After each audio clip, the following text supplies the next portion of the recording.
Karen's wearing a hat now, and it makes her not murderous. Why is there so much, Dolly? You know, So much, Dolly.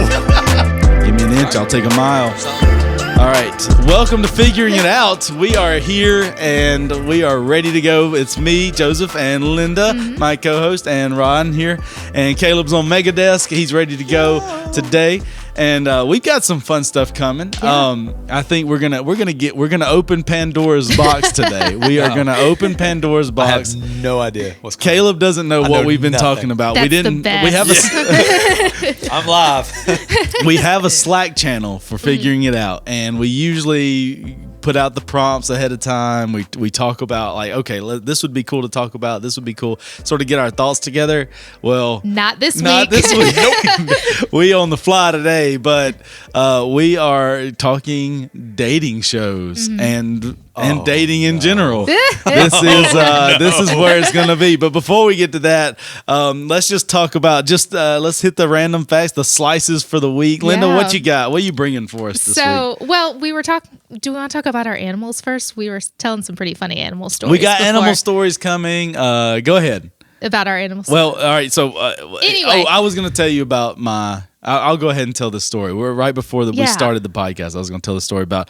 So there's all right. I don't know the TikTok personalities like everybody else does. All right, who's the emu lady? Useless Farm. Useless Farm. That's what it's called. Useless Farm. That's the account. That's pretty much an emu farm. Like my grandfather found this out. Like I was telling Caleb and Linda right before the show. I was like, my grandfather had a huge cattle farm. The farm's still there. My grandfather passed away, but huge cattle farm, wheat and cotton and all kind of stuff. Like we're talking thousands of acres of farmland here. But someone talked him into at one point raising emus, and they said that's going to be the next thing. It's going to be the next trending, like it's going to be the next chicken, right? Like everybody's going to eat it. It's like they had him full go on emus, okay? And so there was this one. So we got used to being around these emus, and yes, they're birds, Caleb. Emus I didn't know they were birds. So if you don't know what an emu is, Just wrap me out. it's it's like a T-Rex with feathers. Is what an emu is. Just like an ostrich, but without wings, and they're just beastly mean birds. And so we, my cousins and I, when we were younger, I don't know, we were less than probably 10 or younger.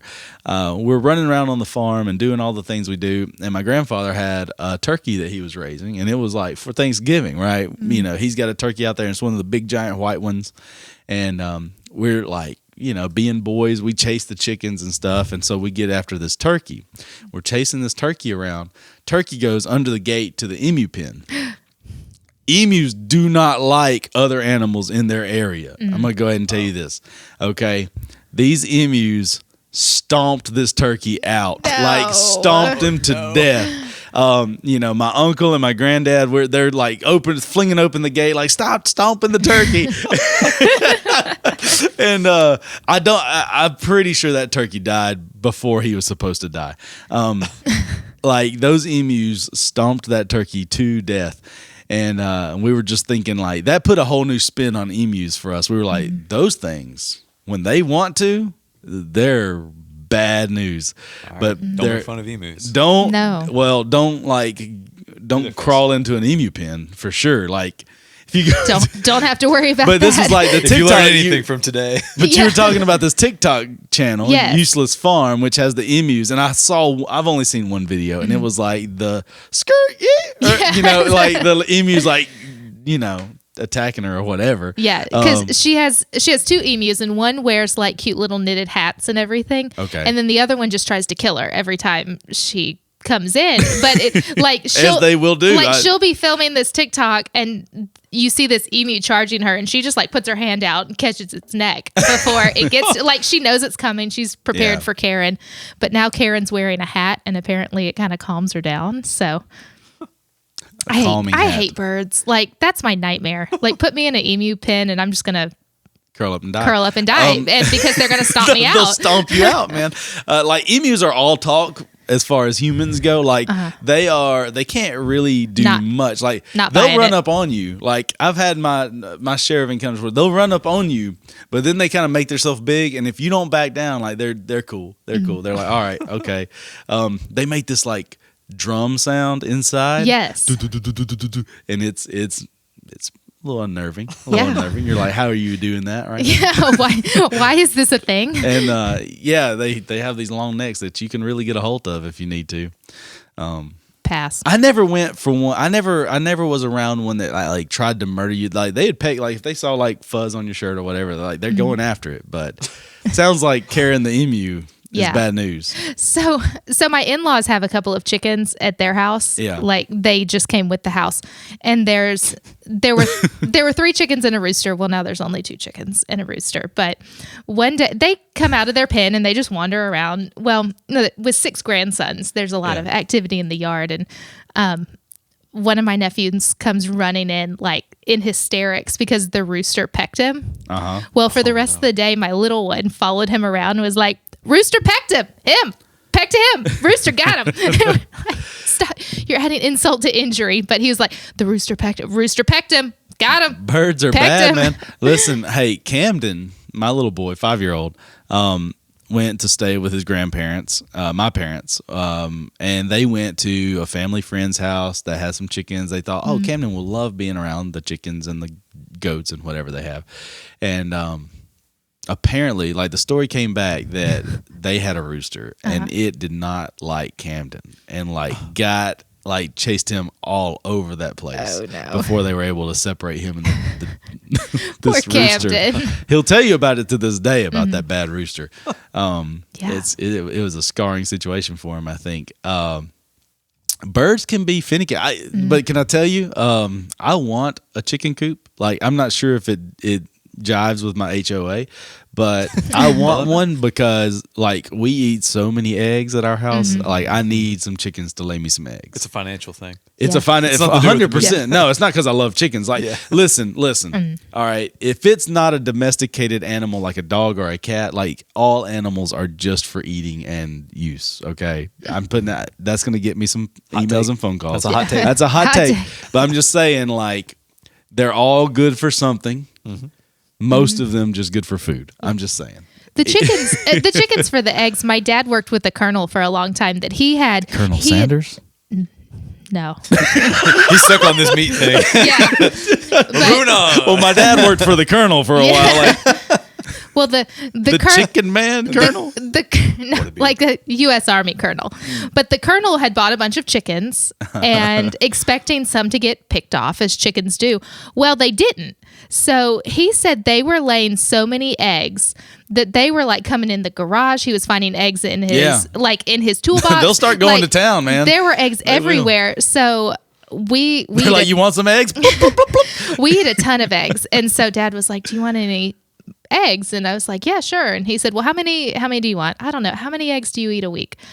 Like 8 dozen, something crazy like that. And he was like, "Okay, here you go." You eat 8 dozen eggs in a week? Not anymore. Not personally. Anymore. Like, so when Eric and I would both be, Eric's a big guy. Yeah, and he makes an we usually just eat the egg whites. Let me preface that. Okay. So, I was worried about that cholesterol. significantly reduces the amount of egg being eaten. So when I make an omelet, it's like 4 egg whites, and he does one that's like 8 egg whites, and then we hard boil and all that. But we'd go through a lot of eggs, and they were real pretty. And I don't know what happened to the chickens, but I'm not getting free eggs anymore. Well, lots of guess. things can happen. Yeah. Lots of things can happen. I could go all day on farm animals, but I'm trying to think if there's any more significant stories. Well, I had a story. Remember, because we were talking about Hank the Tank, and he's leading this army. Oh yeah, so Hank the Tank. We were asking about updates on Hank the Tank because if you listened last week, this is near and dear to my heart. Hank Franken-Spank out there. Hank Franken-Spank. I can't even. All right, so when you're just trying to rhyme on the fly, good thing I'm not a rapper. Good thing. Give us the update here. So we found Hank is not working alone. Like DNA evidence shows that Hank is not working alone. And I didn't actually click on the article to see who This is the headline of the article. Yes, this is the headline. I did not click because I didn't want it to be ruined. But there's a mystique that surrounds Hank that you just want to keep. You have to feel like he's working alone, and if Hank is multiple bears, that ruins it. But if Hank is leading an army of raccoons, right, that's what we were talking about, makes it better. Like, what does working alone really mean? Yeah, because like if it's 3 separate Hank the Tanks, Frank and Spank out there helping him out, that's not nearly as appealing to me. No. But like you said, if Hank has somehow managed to cooperate and coordinate these specialized attacks on these homes to get the pizza, and I said, we're on next level animal. Yeah. Like this is like one step below Planet of the Apes. It could be real good or it could be real bad. Like when animals start cooperating with one another to steal your pizza, the next thing you know, they're cooperating with one another to take over the world. And that's not where we need to be. Right. But anyway. When the monkeys get involved, yes. I mean, this is why I hate ants. Ants do this already. They all work together and they even tell each other. Yeah, send right. little scouts out. Listen, Ant-Man taught me a lot about ants. I think the science behind Ant-Man is like accurate. Like what ants can do. Like probably there's some ants that like make themselves into like by holding on to one another, make themselves into a little raft so that they can go across the water. Yeah, they definitely do that. And things like that. I'm like, ants, man. It's colony. You're right. You're right. Ants, man. You're socialist ants. Listen, working together on everything. Listen, let me tell you a story about how the Lord works. Okay. Okay. This is a segue right here. So when I was in high school, we went to a youth retreat, and on this youth retreat, we were pressured is not the right word. We were challenged to lay before the Lord whatever might be an idol in our lives and give it up. Right. My prayer that weekend was, Lord, I don't know exactly what might be an idol in my life, but if there is one, will you please remove it, take it away? I get home from said retreat. And I'm telling you this the truth. My PlayStation 2 was dead. Would not work anymore. Okay? And I was like, okay, Lord. Okay. And you know what happened? This is your most random thing ever. It had to be the Lord. Ants had gotten into, so my PlayStation was upstairs in like a game room we had. Like it had pool table, all this other stuff. So my PlayStation's in there. And there's a separate air conditioning unit for the upstairs. It's a smaller unit, and then the rest of the house had another unit. Ants had gotten into it, and not only like clogged it up, but like they had eaten half the wires in that air conditioning unit. Oh no! This was in the summer. This was August in Alabama. That upstairs had gotten so hot over the weekend that it killed my PlayStation. That's what we figured. That's what we figured. Like the heat from upstairs, like the heat just like killed the electronics. And so I'm like, that was the work of the Lord. That was the work of the Lord via ants. I don't know if I believe that God works through ants, though. I think they might be too evil. So you saying my story is untrue? Well, no. Or I'm interpreting it the wrong way? I'm saying that. Or you're just saying ants are jerks? I'm saying ants are horrible. Ants are jerks. I need some more evidence before I believe that God works through ants. But that particular weekend, I prayed that particular prayer, and this event happens through ants? Yeah. I mean, it has to be it. Man, I have never, ever played video games that much ever again. Still play them sometimes, but that's another story. That's good. So I turned around, forgot the PlayStation 2. I was like, forget it. That's out of my life. That was an idol. Bought myself an Xbox. Xbox, yeah. I was like, then the PS3 came out, and here I am. That was the day I changed to Xbox. That was a good time to change. That was the one, right? PS2 to Xbox. Everybody did that. So anyway, but I put a cap on it for sure. Yeah, ants are jerks, man. And but I'm going to tell you, the monkeys, if the monkeys ever decide to do some stuff, it's over. It's over. Those things are. Yeah, Mason Redmond. He's one of our former students. He's a college student. He put out this little poll one time, and he was like, "What would win a fight?" And he listed 3 animals: a grizzly bear, a lion, or a gorilla. What say you? Grizzly bear, lion, or gorilla? Mm-hmm. I think the gorilla would beat the bear. The bear would beat the grizzly. It's like I got a rock paper scissors thing going on, so I don't know. I have to simulate that one. You throw them all in a cage together. Who comes out last man standing? Probably gorilla. I think gorilla. Yeah, probably 100% gorilla. He didn't believe me. It's They can use intelligence tools. level. Listen, I'm telling Yeah. you, like gorilla gets your hands on you, like he's pulling that lion apart, like limb from limb, and the grizzly bear doesn't stand a chance. No, doesn't I think it's stand the a chance. thumbs that do it because you have 2 extra. They got Yeah. arms. Like you know? gorilla can grab wads of that grizzly bear hair and Just just grab them both and mash them together. Like, they're done. yeah. I mean, there's no chance you're surviving a gorilla attack. Like no chance. And chimpanzees, they go for the face. Like it's a whole thing. I got a whole spiel on monkeys. Look, I spend a lot of time thinking of things I can rant and rave about. So anyway, So would you just sit and like, this is my list. this is my list. What can I rant on today? We're gonna hit a bunch of them today. I Oh, promise. Okay, because based on what Linda has told me today. What Linda has told me to do. So moving on from animals, what we got? Yeah, animals. I don't know how you're gonna tear down the Queen Dolly.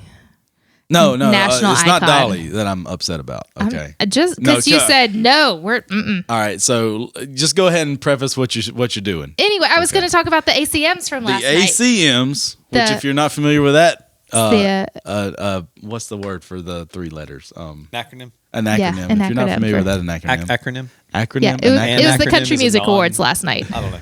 It's an acronym. That's Yes. what it is. But it was the Country Music Awards. And you said, are you a country fan? I'm an older country fan. Modern country doesn't do it for Okay. me. All right. But my girl Dolly hosted last night. And so that's all I watched was just Dolly's intro. Okay. And it just like, I just So you're love not her. fan enough of anybody to see if they win an award. Yeah, I don't care. Okay. I don't care. And they did it on a different platform this year. It wasn't on a network. Amazon Prime put it out. And like they just streamed it. I've got questions about Amazon, but we'll get there. All commercials. No commercials. And it was like, That would be That's awful. ACMs Yeah. right there. All commercial. well, and that's what there were no commercials except for Amazon shows that they were pushing. Right, yeah. But Okay. there were only 8 awards given out over wow. the course of 2 hours. And the rest of it was just performance.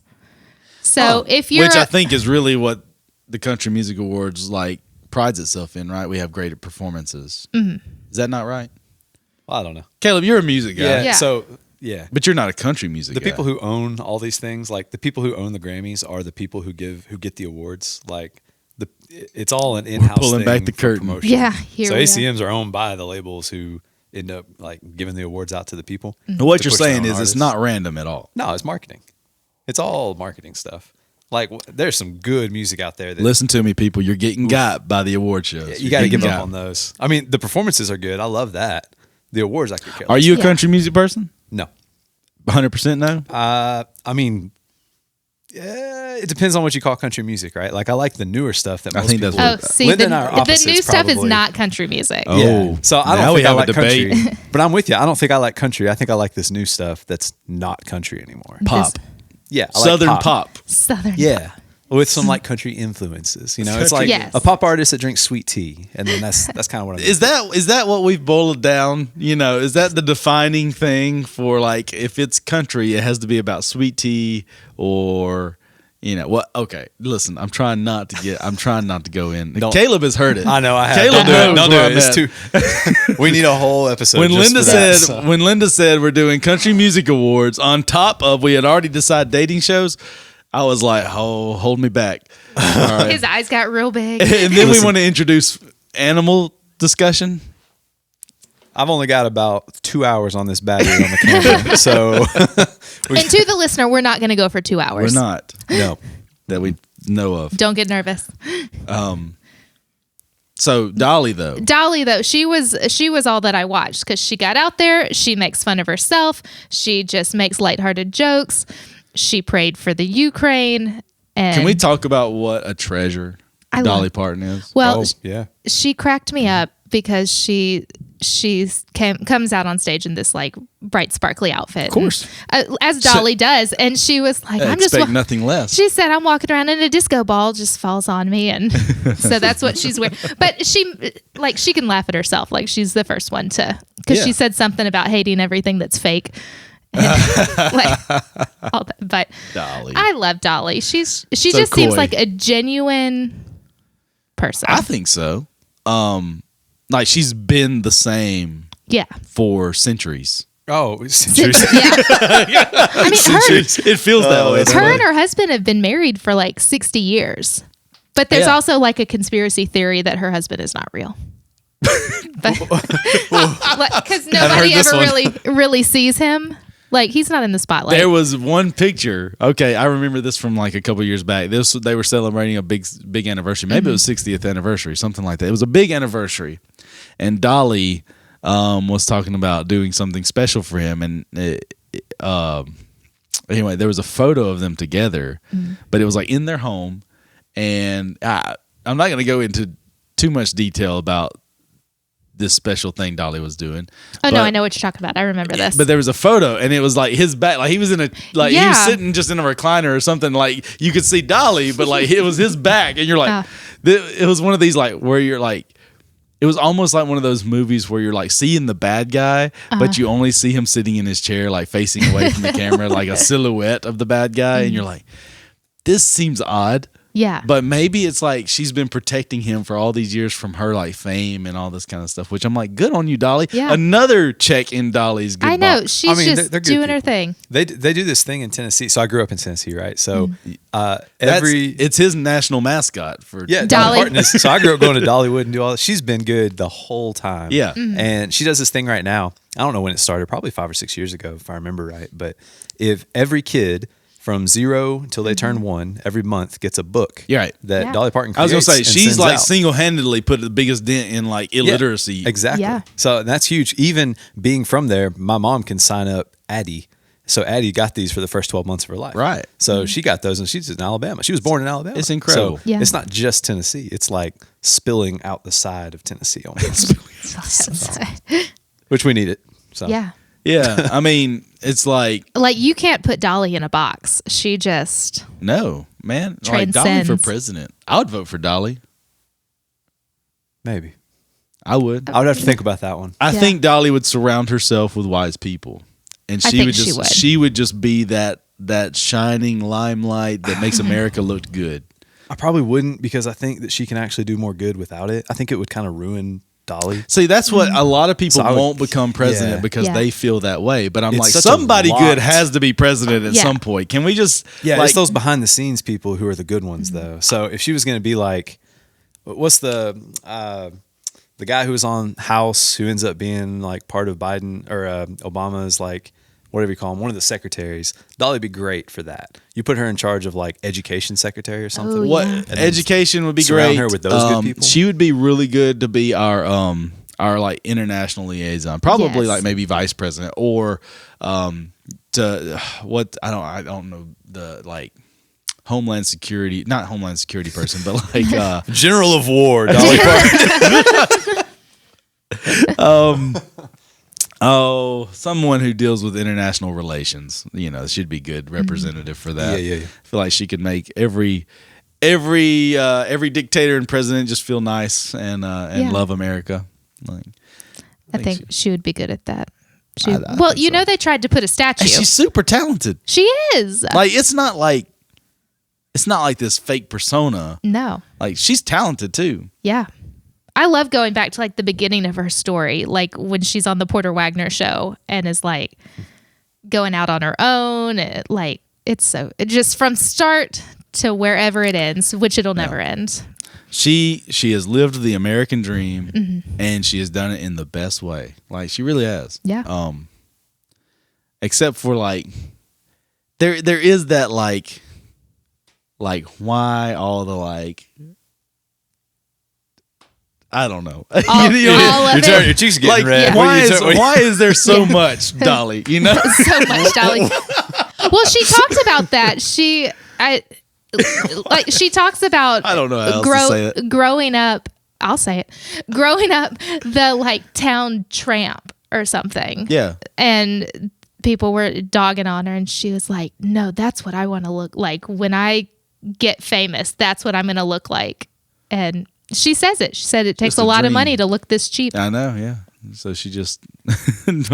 But they tried to put a statue of Dolly at the Capitol. And like last summer, I think. The capital of Tennessee? Of Tennessee. Okay. And she was like, no. Yeah. She said there is too much going on in the world that attention needs to be given to. Yeah. Keep this money. You know, I appreciate the offer, but keep the money. Focus your attentions on something else. Because like a statue is a lot of money. Dolly. It really is.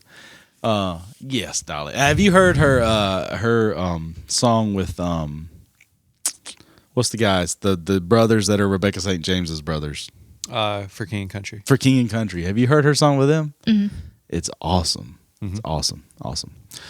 Love some Dolly Parton. Yes. Love it. But that's all. I just want to talk about Dolly. We can talk about Reba. I will not go in on country music because that really wasn't where you're going. But we will at one day. One day we'll talk country music. I'm gonna have to hear it. Ooh. Today is not that day. No.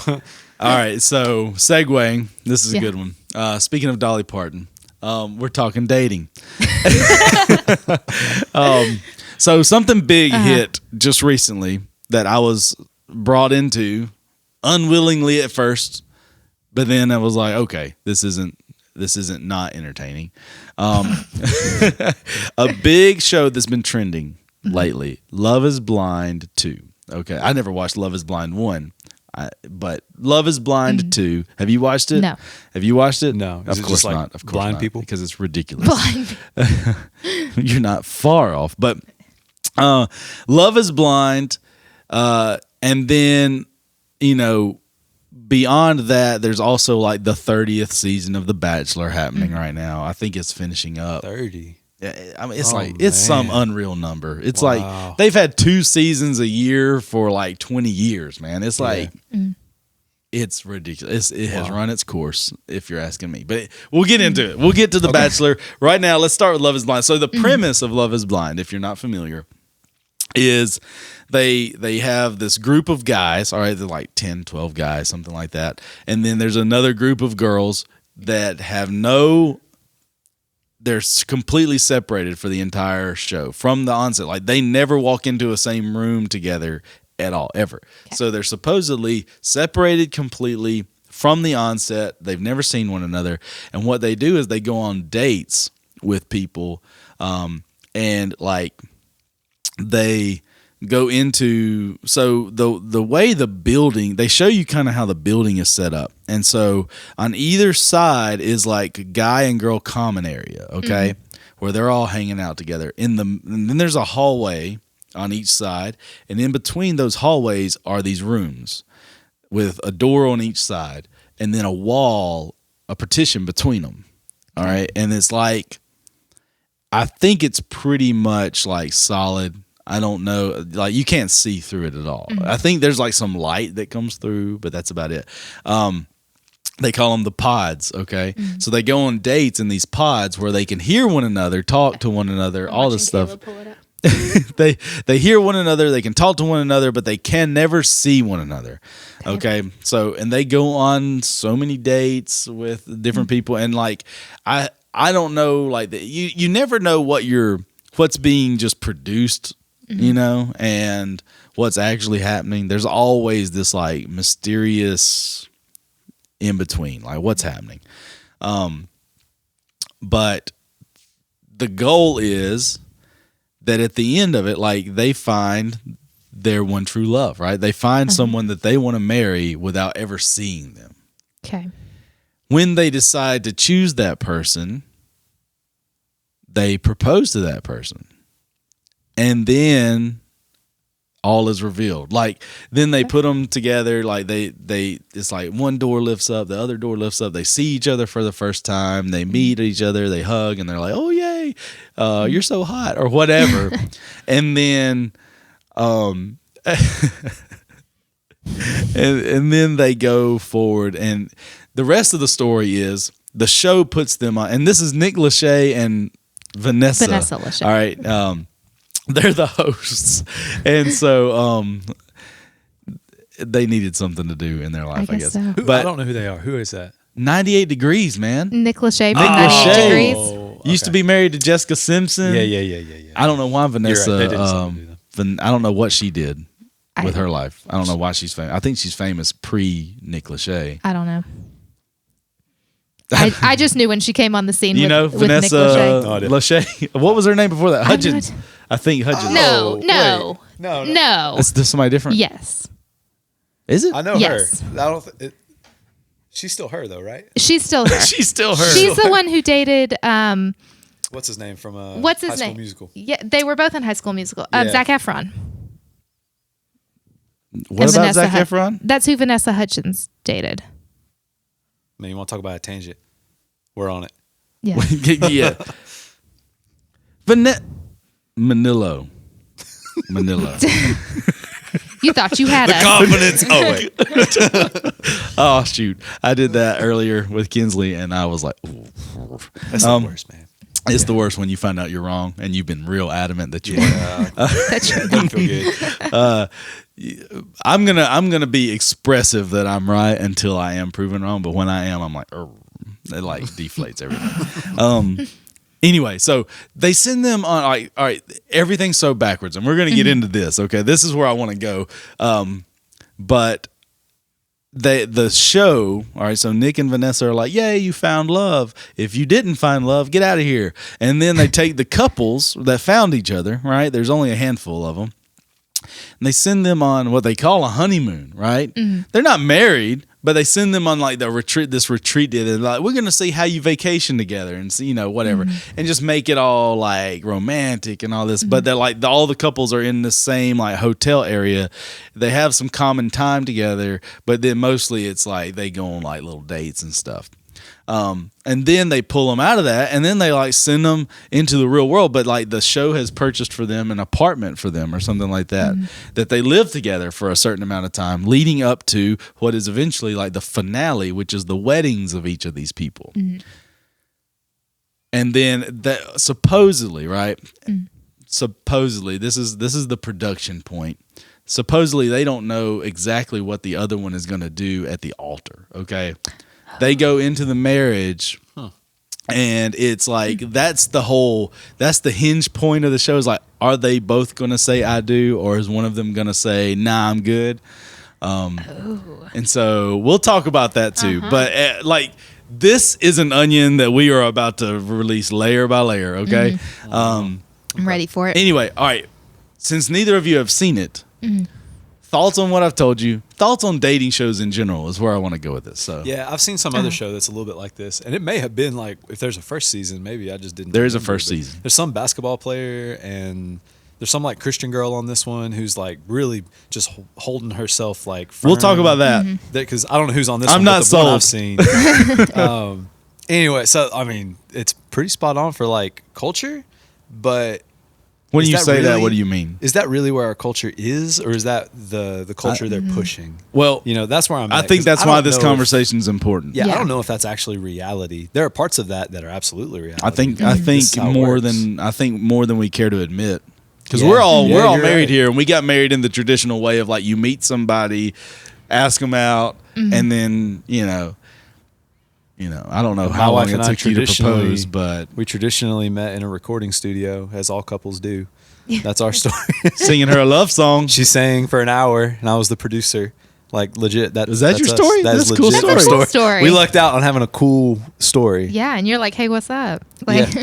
So I got to hear her voice. You and Eric met. We met in high school. High school lovers. Yeah. Okay. High That's school cool sweethearts. Sweethearts. We're not going to say lovers. Talk about culture. Lover of Jesus. Yeah. High school sweethearts. We met in high school. Stayed together. Mm-hmm.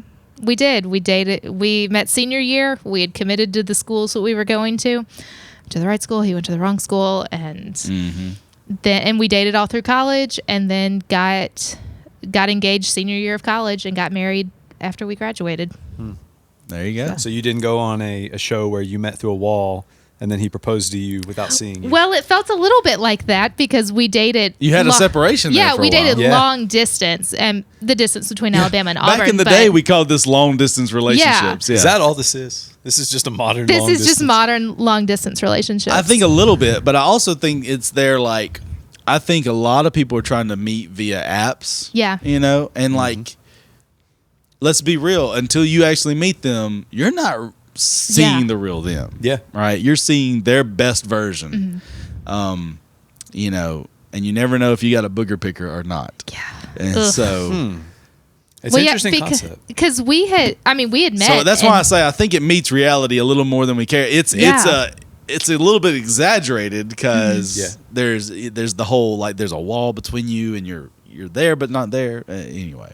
Well, because if you look at like, I don't necessarily look much like my profile picture. That's like a better version of myself, and it's like, of course, that's what you're putting on a dating app is like your. Here's what I found out. I wish you guys would have watched it so you could see this though. Here's what I found out about why Love is Blind works. Okay, you ready for this? I know why it works, and I know what the producers are looking for already. They're finding people that have a self-esteem issue. That's why it works, because somebody has been hurt by someone else about the way they look. That's the whole thing, is like find somebody based on their personality and all this kind of stuff. And that's what they really push. But what they're finding is people that are very needy and like, and they have some sort of hang up about like there's a girl on there that ended up with a guy, but even throughout the like honeymoon phase that they went on, and even up until their like wedding at the finale and stuff like that, like she was so like self-conscious about like the way she looked, and like she was, I mean, good looking girl, like, but apparently she lost like 100 pounds at one point, and it was like a really big deal. She had very low self, and like she'll snap at the drop of a hat, like just go into like crazy mode. At least that's what they show you, all right? Yeah. And that's what it makes it look like. But all of these people had different like hang-ups about their body type or about something about the way they look. There was another girl, we can talk about her. She like became like the most popular person on the show. She was an Indian girl, ended up with like saying yes to an Indian guy who was like the most shallow person. Like it was so funny because like all he wanted was somebody beautiful, and he was on a show called Love is Blind where he couldn't see them beforehand. And there's so much to talk about. But anyway, I think, where was I even going with that? It was they have self-esteem issues. Like yeah. It's always like they need someone to not see them because they're very embarrassed or got some hang-ups. And I think that's one reason that these people, like, because some of it was like 10 days. That's what they got. They got 10 days, and you're proposing to somebody. It's people that are just needy, in my opinion. Oh, yeah. In my opinion. I mean, we're all married now, but I think we're not too far removed. We don't remember, like, dating is vulnerable right at the beginning. Like, it is like that, where you're trying to, like, hold yourself together because you don't want to really let go, because then you can get hurt. Like as soon as you kind of let go a little bit. Yeah, so we've been talking about that with our youth series. Don't be a stranger. I've been talking about how vulnerable you have to make yourself, and the church is the best and safest place to do that. Not that it's always perfect, but and it's not a dating series. It's just about like making real connections. Yeah, like you want to make a real connection with somebody, you have to break down the walls. Yeah, and I think that's what the show would tell you that they're trying to do, is like we take away that like hang up of what somebody looks like, and so that barrier's not there. I don't know, if I see somebody good looking, like I'm just like out there. And I'm like, come on. That's why me and Kinsley worked. No, I don't know. Do you think that's a legit, what they're trying to do is legit? I think so. I think, and in an oversimplified version. Yeah. I think, take looks out of it and just it be focused on a personality. Mm-hmm. Yeah, that sounds good. But like with dating apps and stuff, it's like catfishing. It's like, a bait and switch. But let me tell you about that on Love is Blind 2. There's a moment. All right, and this was, you could probably find it if you type in Love is Blind on a search engine, like it's going to be one of the top moments that come up. Mm-hmm. There's this one guy that, to one girl in the pods, like he could tell that this girl was probably a beautiful girl. Mm-hmm. It's the Christian girl that Caleb's talking about. All right, and this is why I'm like skeptical. Okay, there's so much that I can talk about, but this one guy, just kind of a weird bro, and he meets this girl. And he can tell by the way she kind of talks flirty that he can flirt a certain way with her. Uh-huh. And it gets real like, physical is not the right word because they can't see each other or touch each other. But it's like, he's always asking her, hey, what are you wearing over there? And that kind of talk. Yeah. Whereas he makes another connection with another girl that's very much more on an intellectual or a personality-based plane. Mm-hmm. And so he's imagining this other girl and like likes what he's imagining. This other girl he's really making a connection with personality-wise. There's a moment, okay, where he walks into the pod and the girl walks in and it's the girl that he thought like that he flirted with from a physical kind of point of view, that he was just kind of having fun with. It was almost like I don't know. I don't even know what to say about the guy. It was weird. But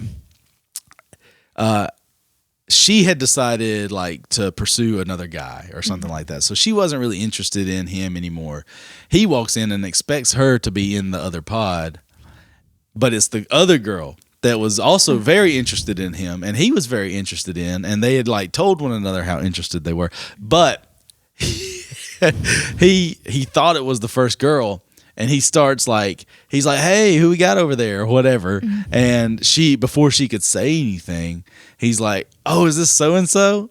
He's like, and then she's like, and she kind of, she's kind of like taken back, like, why would he beat her? Because like, to her, in her mind, like she was the only one he was pursuing. Oh. Mm. And so she was like, why would he be asking me this question? Like where you can see her wheels are turning, and he, without her responding, says, oh, I knew it was you. He's like, what you wearing over there today? And this kind of thing. And like, she's like, oh no. And then he keeps on. Like he doesn't stop. Like I said, he's like this bro dude, and he just talks. He likes to hear himself talk, and he goes on. And then finally she's like, no, it's me. And he's like, of course.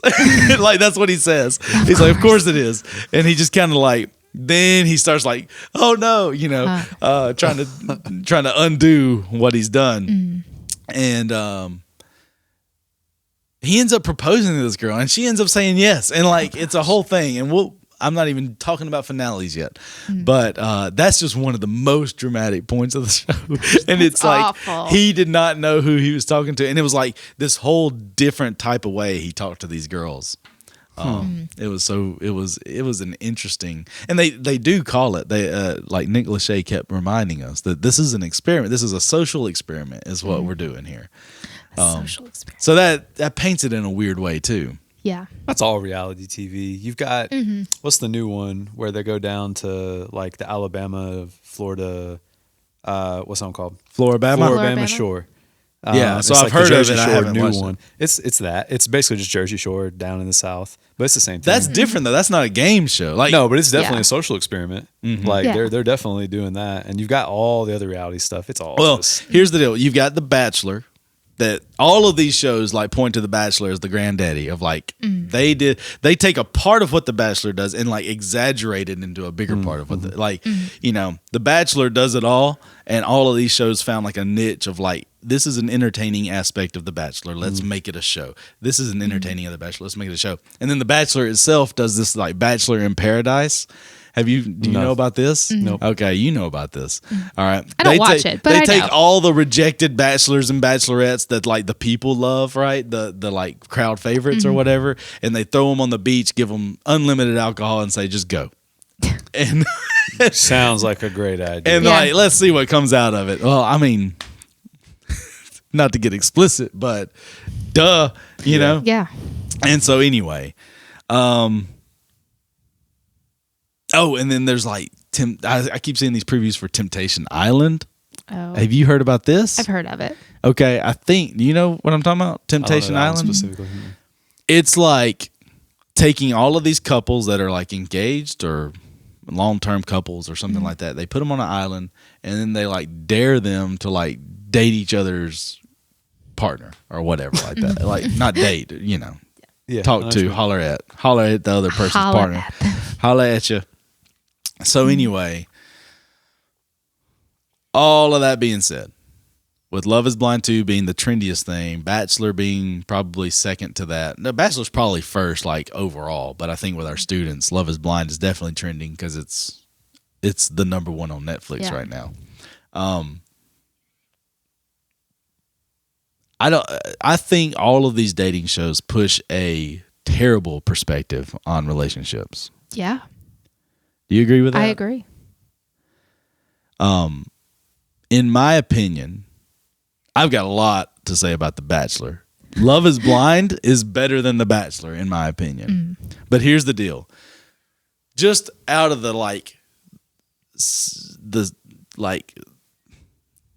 the pathway that they take, right? It's like, okay, I'm okay with dating one another, like doing dates without seeing each other. I'm good with that. Like, I'm fine with that part. The fact that we turn relationships into a game show, right? Like, if you win, to win, you get married. You know what I'm saying?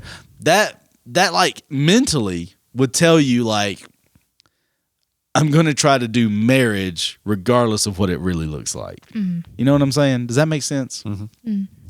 The Bachelor's like that too.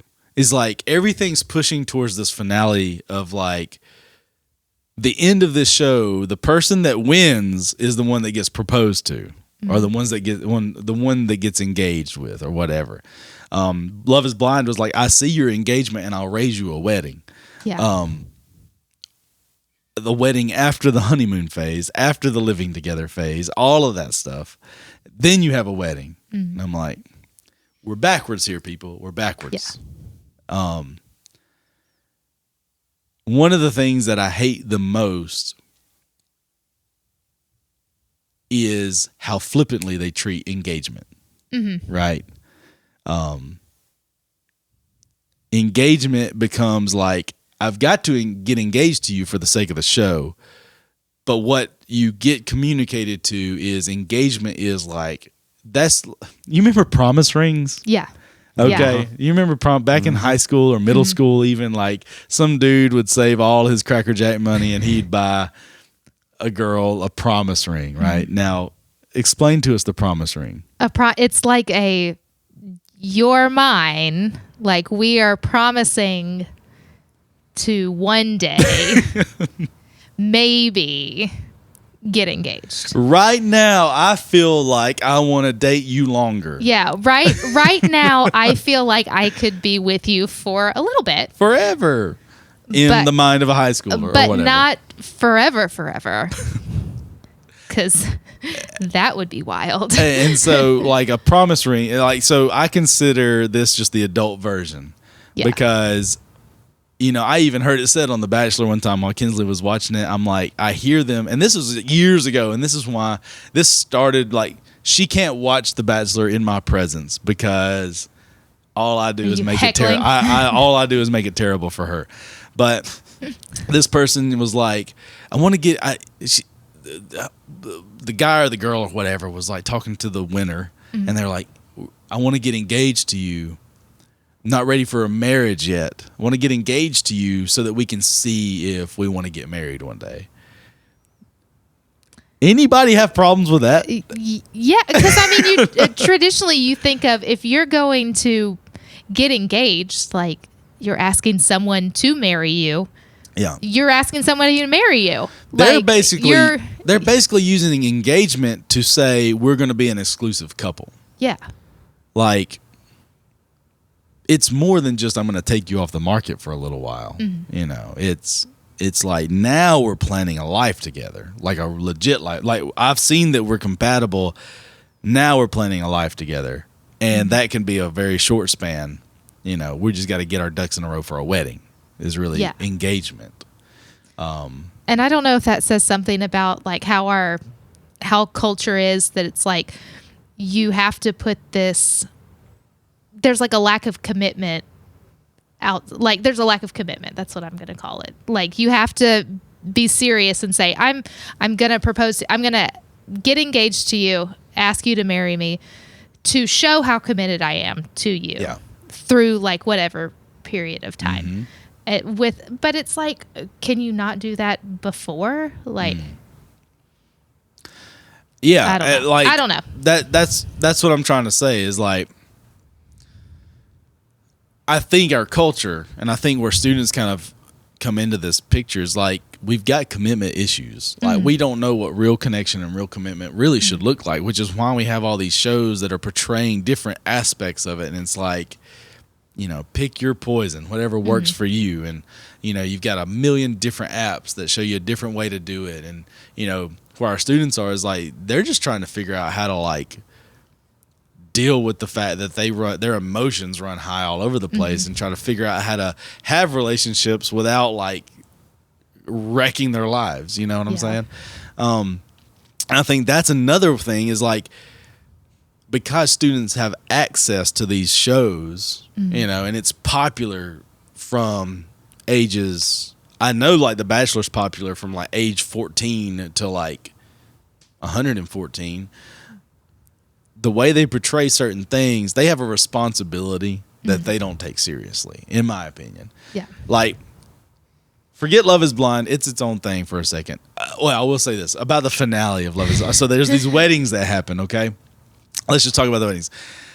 They're not sure. Like, the whole thing is, we don't know what they're going to say. We don't know what they're going to say. Are they going to both say yes?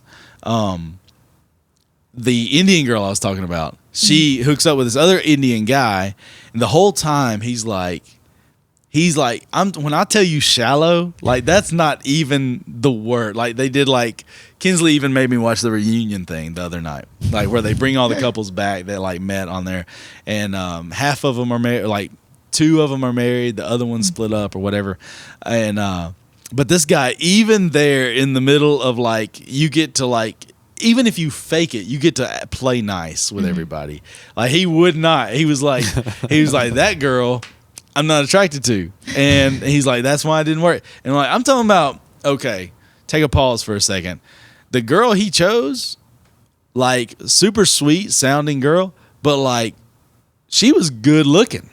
And like she made him feel it on the, because, all right, so wedding happens. She realizes what kind of guy he is, but I don't know if they get some kind of cash money for getting to the wedding part or not, but it seemed that way because she knew ahead of time she wasn't doing it. You don't know, but she's like super confident, like going into that wedding, like I know exactly what I'm going to do. And she goes and like, not only does she say no, she makes this whole thing, like whole speech about how she's choosing herself and like he treats her like crap. Like, you know, the things that he says he should never say to a woman, all this kind of, and it's like this like bravo kind of moment of like standing up for yourself kind of thing. But like when she walks out, like even him, like jaw dropped, like she fancied up to tell him no. And like she walks out just confident. The AKA Christian girl that Caleb brought up earlier, she gets engaged to this guy who is an atheist. Okay. That was their big bugaboo the whole time. It's like, I don't know if we're compatible because, you know, you don't believe in God and I do and all this kind of stuff. And the guy's like, yeah, but I'm willing to let you believe whatever you want to and all this kind of stuff. I'm willing to let you believe it was what kind of this to. thing. And it was like, well, what about kids? You know, what are you going to do about kids? Well, we'll let them choose what they want to believe and all that. Yeah. She wanted to say no, and then he asked her, and she said yes, and then she broke up with him right after, and it was a whole thing. But it was like they never got to the wedding part or anything like that, and now she's like known as like the Christian girl of the show or whatever, which I'm still not sold on, but you know, whatever. Haven't had that conversation. I can't judge. We've talked about this. Can't judge them. I'll just say She's got an odd way of going about her faith. I'll just say it this way. And anyway, the atheist guy hooks up. Like he ends up like after the reunion that came out, like he and that Indian girl, like they started dating. They got together or whatever. And the Indian guy, his name's Sheikh, and he was like. He's like, man, I'm glad I gave you that opportunity to date her and all this kind of like his question to each girl that he dated in the pods before he could see them. He's like, I like to go to music festivals and I love to be able to pick my girl up and put her on my shoulders at the music festival. Would I be able to put you on my shoulders? Like that's one of the questions he asked them. Like legit wanted to know. And so that's a toe in the water of this guy. Like he made Nick Lachey. I thought Nick Lachey was going to punch him out at the reunion thing because he says like he looks around the room. He's like the only girl I'm attracted to in here is Vanessa. Oh gosh! Oh man, it got real awkward real fast. And like Vanessa. Not Hudgens, Lachey. She stands up and she starts like letting him have it about how he treats women. It was the most awkward thing. It was good TV. It was good TV. It was good TV. Well, then that's the bottom line. Is everything. Yeah, it makes for good TV.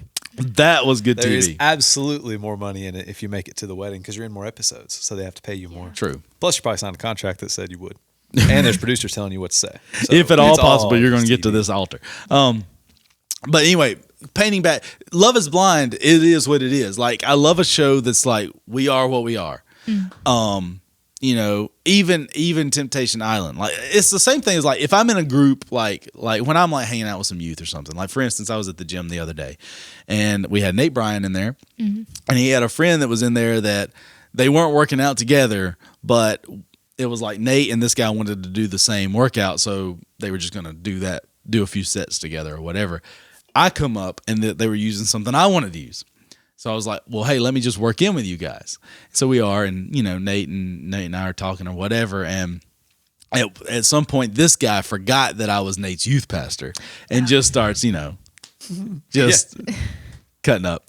And anyway, I'm just kind of like, I respect that because like I want, if you're Christian or not, right? But if you're going to be a certain way, don't change the way you're going to be just because I'm a pastor. Right. And so I want you to just be you. And I'm like that about shows. Like, I just want you to be you. If I reject what you are, that's fine. Like Temptation Island. They are unapologetic. Like we're trying to get couples to like mess each other up. But The Bachelor paints itself as a very classy, like this is the way guys and girls should act and whatnot. Like they paint themselves as like a little higher tier than a Temptation Island, right? I don't like that. I don't like how The Bachelor is painting itself like we've got it figured out. We've got this like class about us. We've got this high level of dating aptitude and emotional IQ and all this kind of stuff. And we're going to, you know, at the end of the day, it's still a game show. Where if you win, you're like to get engaged is to win, and you're still in like fantasy land because the show pays to fly you to Timbuktu and have the most awesome time. You know what? Like back in the day, like in college or whatever, like you could have sent me on a yacht with any girl, and I'd have been like, I feel like this is love. You know, like it wouldn't have mattered who it was. I'm just saying, like. And then The Bachelor has like the fantasy suites, right? I don't know if you're familiar with the fantasy suites. This is the part that used to in The Bachelor they didn't talk about. It was like back early on. It was like that was the place where cameras couldn't go. They weren't mic'd up. It was just you go in there and like you had your own private time. It was like understood what was happening, but it wasn't talked about. Lately, though, the whatever the last few seasons Kinsley has watched, like they're open about it, right? They're like, this is what happened in the fantasy suites or whatever, and it's happening not in the fantasy suites too, but they paint this like, and most every bachelor or bachelorette, except for one or two that we can discuss, has been like, you got to try it out before you get engaged. You've got to like. And I think that is The Bachelor being truthful about where culture is like You've got to try to do everything married people do before you get married because you don't know if the marriage is going to work. And I say no to that. I've had people say that it's like, yeah, you gotta know what it's like because then you're stuck with whatever the rest of your life. Yeah. Like, it's like, no. Yeah, I mean, like, regardless, I want to stay with you the rest of my life. That's what I'm saying when I get married to you. When I propose to you, it is I am promising my life to you, and pretty soon we're going to seal it in a covenant. Yeah, even if you're a nose picker. Even if you're a nose picker, we'll try to work on that. You've got 50 years of life to work on that. But for the next 50 to 60 years, even if you are a nose picker, now, I've still made this commitment to you. I will say, if you make it on The Bachelor and you get to the end of it, like they give you like the biggest, fanciest diamond ring to like give to that person you've ever seen. Yeah, don't think I don't know that. Don't think I don't know. As I'm wearing my silicone rings. Right. You wouldn't even wear it anyway. All right. I think there's a lot of truth that people look for in shows like The Bachelor that they should be finding elsewhere. I think our culture shows that. Students are right in the middle of it. I mean, I hear, like, for instance, I think the majority, which means out of 100 people, 51 people think this. I think the majority of students think it's okay to have sex before marriage, to cohabitate before marriage, which means live together for those of you. And like also there's the whole different, the whole gender identity thing. That's pronouns are a whole different ballgame. Yeah. All right. That's not what we're talking about today. But because of culture, it has most teenagers thinking these things are okay.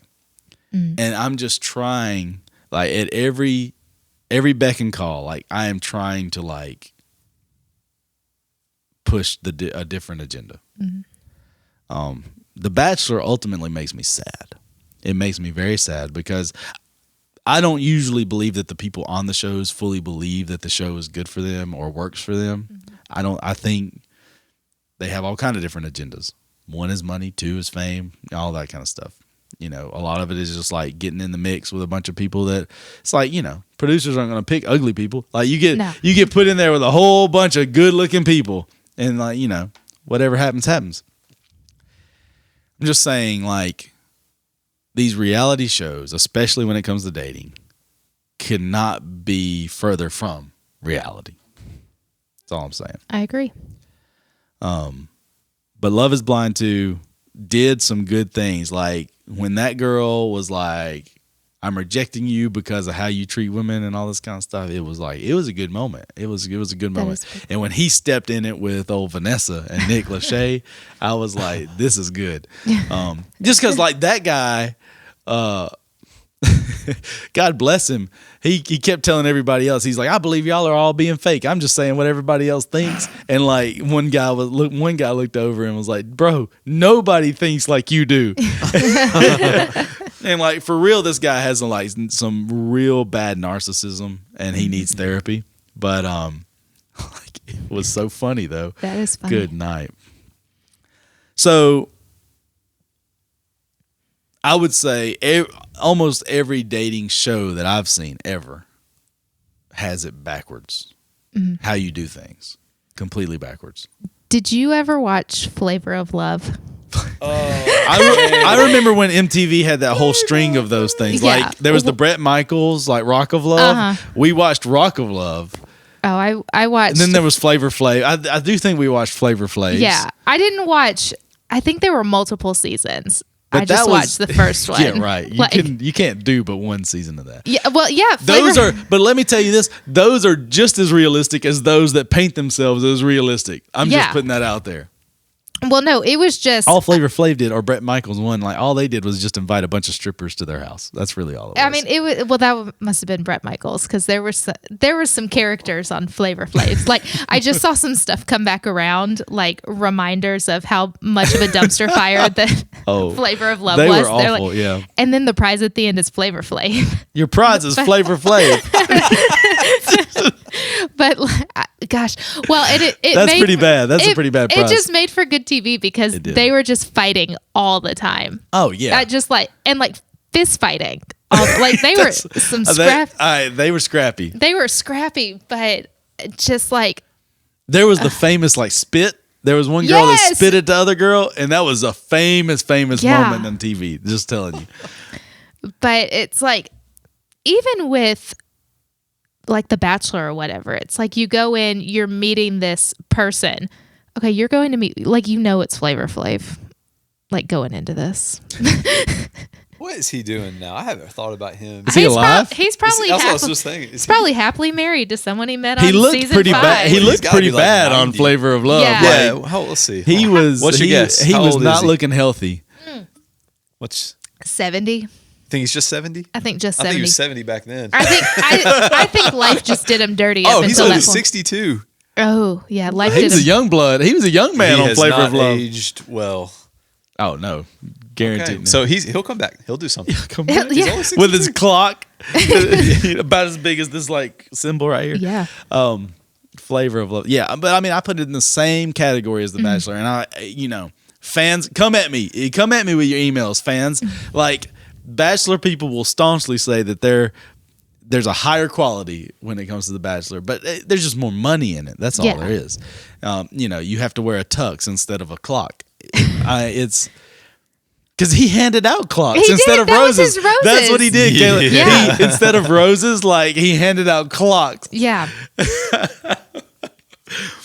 But Oh, that's always the funniest thing in The Bachelor. If you're familiar with The Bachelor, like when they get down to the final rose of the night or whatever, they're going to hand it out. The host used to be that guy that got canceled, but now it's whoever. It's like can nobody else in the room see that this is the final rose? Because like somebody randomly walks in from a shadow, says this is now the final rose, and then they walk out. Like that's all they say. And I'm like, we all were aware, yeah, we can't tell that there's just one there. So, I mean, I'm hard pressed for you to tell me, like, okay, you're going to put me on this show and I'm going to find my soulmate, like my true. do you believe in a soulmate? I really don't. Caleb? Like, This is a whole different This is discussion. a whole separate thing. No. Thank I you. don't think so. yeah, like I don't. I mean, I believe that there's somebody that God made for me and I was made for, but But the idea of a soulmate, yeah. you're not on that. No. It's not biblical. It's not Just biblical. saying. Yeah. Kinsley got mad at me one day when I said that. Ooh, she did not like it. Medium warm take? Anyway, trying to think where else. Like, I mean, so I think meeting this to real world, like obviously these are all fantasy type ideals for dating, and it's not even ideal. It's just a fantasy world that these like people live in. In real dating, it's like you absolutely have to decide, like, I'm going to do it the right way. Or you're going to hear all these different voices that are going to tell you to do it the wrong way. And you're going to just think it's normal because we've normalized things like The Bachelor and we've normalized Temptation Island and all these other things. And there's a level of commitment that we have to have that it's because marriage ultimately is not just about finding somebody you want to spend the rest of your life with. Marriage is a picture of our covenant relationship with God.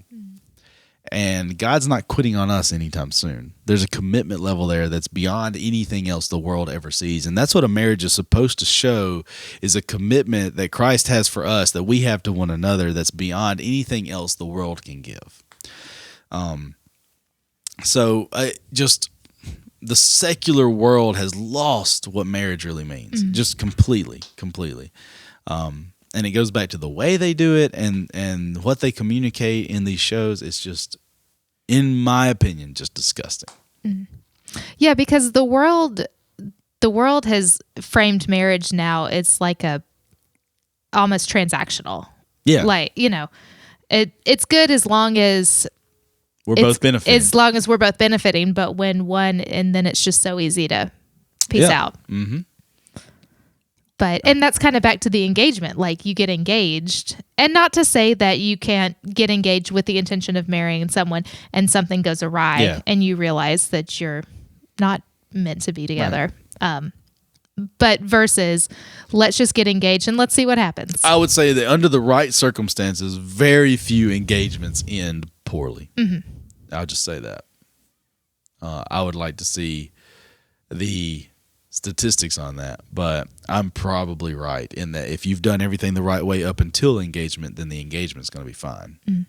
Well, you had mentioned, because you were doing a wedding and had like the questionnaire for the bride and groom to fill out, and you started that because of like a wedding coming about in sketchy circumstances. Yeah, I've had a couple of requests to officiate some weddings that were there were some red flags, needless to say. And I did a wedding for a couple one time that I knew personally and was real close to, and it did not turn out well. And I sort of blame myself because I did not point out some of the red flags that I saw there, and I should have. And you know, it's on up there in like regrets of my life that I married that couple. It's on up there. So thanks for peeling that Band-Aid off. Hey, that's what I'm here for. But yeah, I started it's a wedding. It's a contract, but it's not really it's just an agreement form. But it goes ahead and steps into that world of like, if I see a red flag, I'm going to point it out. And if it's too big of a red flag, we won't do this thing. But I think that's important to have sometimes a third party view that like truly has the best interest of the couple at heart, that can point out something that, you know, you get all love drunk and like you don't see things. And in that agreement that they sign, it's like at the end they're signing off like, if I choose not to do this wedding, or if I say that this wedding shouldn't happen or whatever, it's not a end your engagement situation. It's like, let's prolong this thing and figure it out. It's never, there are very few cases where I'm going to pull the plug on it. Like, and I can't tell you what to do with your life anyway. Like, if they want to go pursue marriage, they can go to the courthouse. But I'm saying, if you want it to be a God honoring marriage and you want me to officiate it, it's got to be a certain way. And I'm way more strict on it than I used to be, which was, I'll marry anybody at any time. I could have worked in Vegas at one point.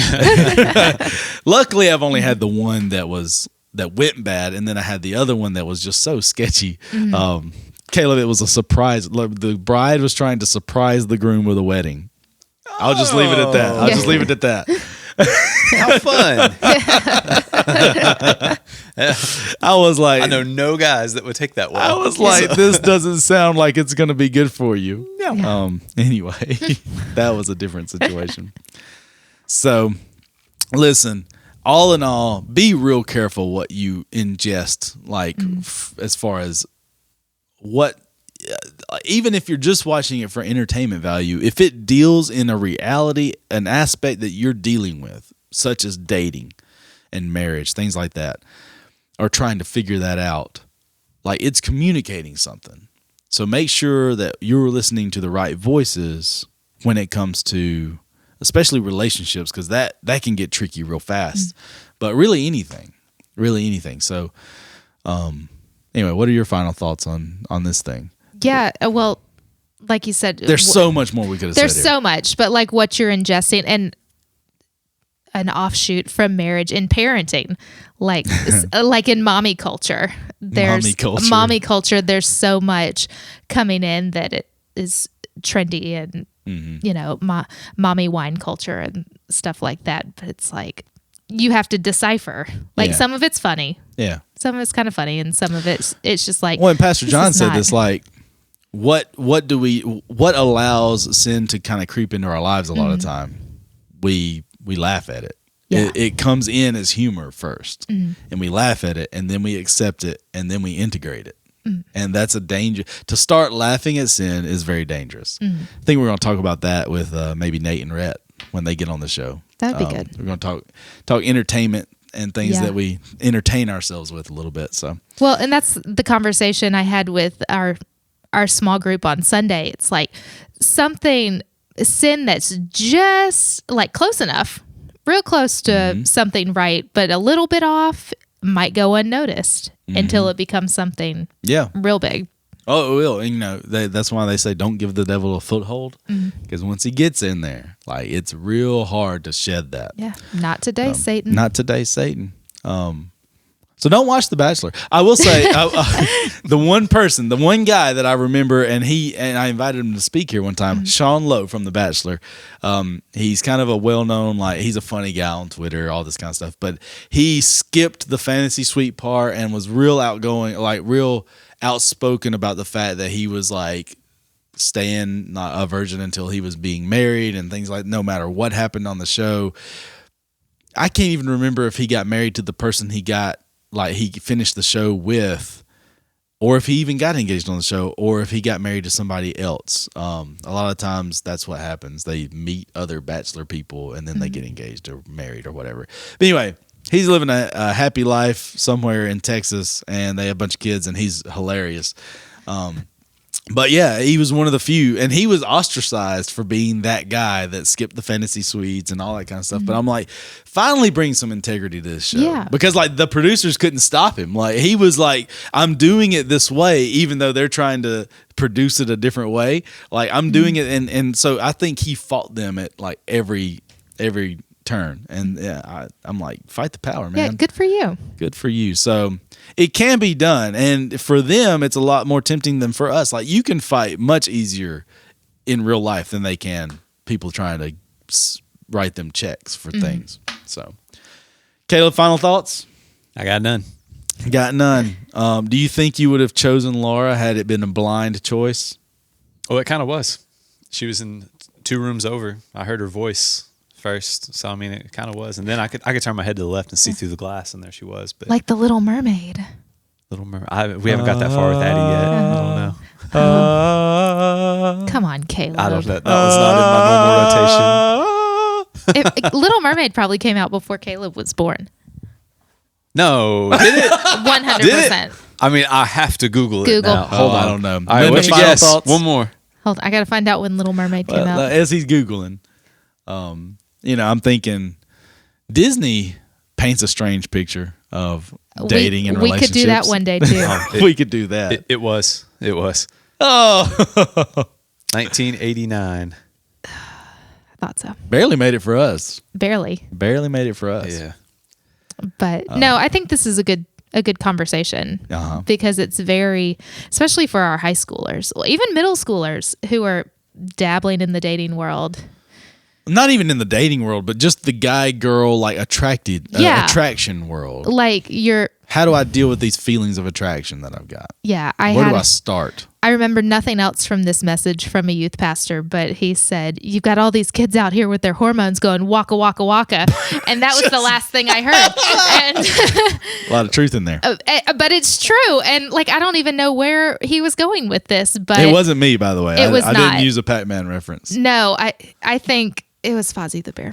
I was about to say it's the bear. Waka waka waka. But like I think about that all the time when I look at these kids, and I'm like, their hormones are just waka waka, and like, but yeah, there's something to it. Yeah, and I mean, like, so that's what I'm saying is like with this attraction, like when you step into that world of like I'm attracted to a guy or attracted to a girl, the temptation is going to be to do everything in reverse, right? Get real intimate real fast, and then see how it plays out. Yeah. Reject it. No. Reject it. And that's all I've got to say. I have so much to say about The Bachelor and just how it is one of the primary causes of the collapse of our culture. But just because Right up there with like war. War. It does it from more of an internal perspective, but yes. Because it's got such a huge following of people. Shows like this, people gobble this up. You know, they so many people watch The Bachelor, so many, and I'm like, why? It's teaching you all the wrong ways to date. I don't think they're watching it to learn how to date, though. But it's teaching them either way. Regardless of whether you came for to learn, you're absorbing. You know. You're right. I mean, You're right. you don't listen to the people in country music for their theology, but sometimes you get it anyway. Sometimes I do. Sometimes you get it anyway, and that's a whole different thing. All right. I'll let Caleb tell you all about my can of worm, or the soapbox that is country music. But anyway, next time. I can't wait. Next time. We'll talk country music at some point. But I'm sure we will, because we'll probably have a guest on that's like really into country music, and I'm just gonna have to like make them feel bad. So, but all that said, hey, thank you for joining us on Figuring Out. This was Linda and Caleb joining me here. Listen, like, and share, and we appreciate you joining us for this episode 9. This is 9. Episode 9 of the podcast. And we've got some big stuff coming up. Yes, next week in the real world, right, on the real calendar, for next week from today is spring break, and we are going to kick off spring break with some students that are going to be, and hopefully we're going to line up a lot of student conversations from now until at least summer hits, and so I think it's going to be awesome. It's going to be I fun. cannot wait. That's what this was made for. So anyway, until then, we'll see you next time on Figuring It Out.